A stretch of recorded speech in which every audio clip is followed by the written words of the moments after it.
Hello friends. நம்ம எல்லாருக்கும் வாழ்க்கையில் சாதிக்கணும்னு ஆசை இருக்கும். அதுக்காக நிறையா முயற்சி செய்வோம். ஆனால் பல பேருக்கு உப்பு விற்க போனால் மழை பெய்யுது, மாவு விற்க போனால் காத்தடிக்குதுன்ற கதையாக தான் எந்த தொழில் செஞ்சாலும் தோல்வி, நஷ்டம், ஏமாற்றம்னு வாழ்க்கை சில பேரை புரட்டி போடும். நம்ம இந்த வாழ்க்கையை வாழவே தகுதி இல்லாதவங்கன்னு யோசிக்க வச்சிரும்.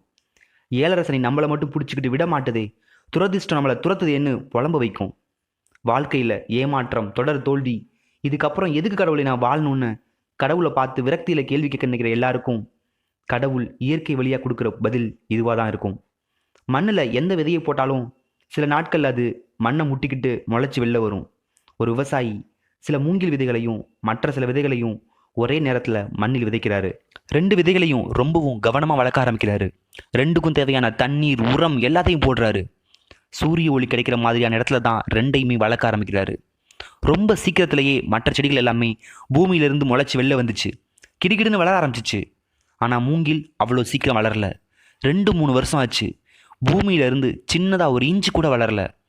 வளர்ச்சிக்கான எந்த அடையாளமும் அதுகிட்ட இல்லை.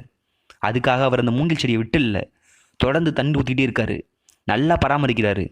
5வது வருஷம்தான் மூங்கிலிருந்து சின்னதாக துளிர் விடுது. அதுக்கப்புறம் 6 மாதம் கிடுகிடுகிடுன்னு பல அடி உயரத்துக்கு வளர்ந்துச்சு. அதுக்காக அந்த மூங்கில் 4 வருஷம் வளராமலே இருந்துச்சுன்னு அர்த்தமா? அந்த சின்ன மூங்கில் மரம் விதை போட்ட அந்த நிமிஷத்துலேருந்து பூமிக்கு அடியில் வளர ஆரம்பிச்சுது. பூமிக்கு மேலே வளரும்போது தான் பலமாக இருக்கணுன்றதுக்காக முதல்ல வேர்களை பலப்படுத்திக்கிச்சு. அதுக்காக 4 வருஷம் பொறுமையாக பூமிக்கு அடியில் காத்திருந்துச்சு. வேர்கள் பலமானதும் பூமிக்கு வெளியில் தலை காட்ட ஆரம்பிச்சுது. அடுத்த ஒரே வருஷம் 5வது வருஷம் 80 அடி வர வளர்றதுக்கு அதுக்கு சக்தி கிடைச்சிது. பலமான அடித்தளம் இல்லைன்னா வளர்ச்சியின் போது அதோட வீரியத்தை தாங்க முடியாது. மூங்கிலால் வாழவும் முடியாது. வேர் நல்லா பலப்பட்டதும் உயரமாக வளர ஆரம்பிச்சிச்சு. அந்த மூங்கில் மாதிரி தான் நீங்களும். உங்களுக்கு வாழ்க்கையில் கிடைச்ச நஷ்டங்கள், தோல்விகள் எல்லாம் கஷ்டங்கள் இல்லை, அனுபவங்கள். அந்த அனுபவங்கள் எல்லாம் எவ்வளோ விலை கொடுத்தாலும் யாராலையும் வாங்க முடியாது. இத்தனை நாளாக அந்த அனுபவங்கள் மூலமாக உங்களோட வெற்றிக்கான வேர்களை பலப்படுத்தியிருக்கீங்க. வாழ்க்கையில் சாதிக்க பொறுமை வேணும். தோல்வி அனுபவமாக மாறினதுக்கப்புறம் உங்களுக்கு எல்லாமே வெற்றி தான்.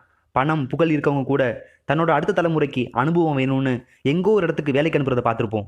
உங்களோட வளர்ச்சி மூங்கிலோட உச்சி அளவுக்கு போகும்போது அதோட வேர்கள் பலப்பட்டது மாதிரி உங்களோட அனுபவங்கள் தான் உங்களை தாங்கி நிற்கும். தோல்வியை கண்டு துவண்டு போக வேண்டாம். பொறுத்தார் பூமி ஆழ்வார்.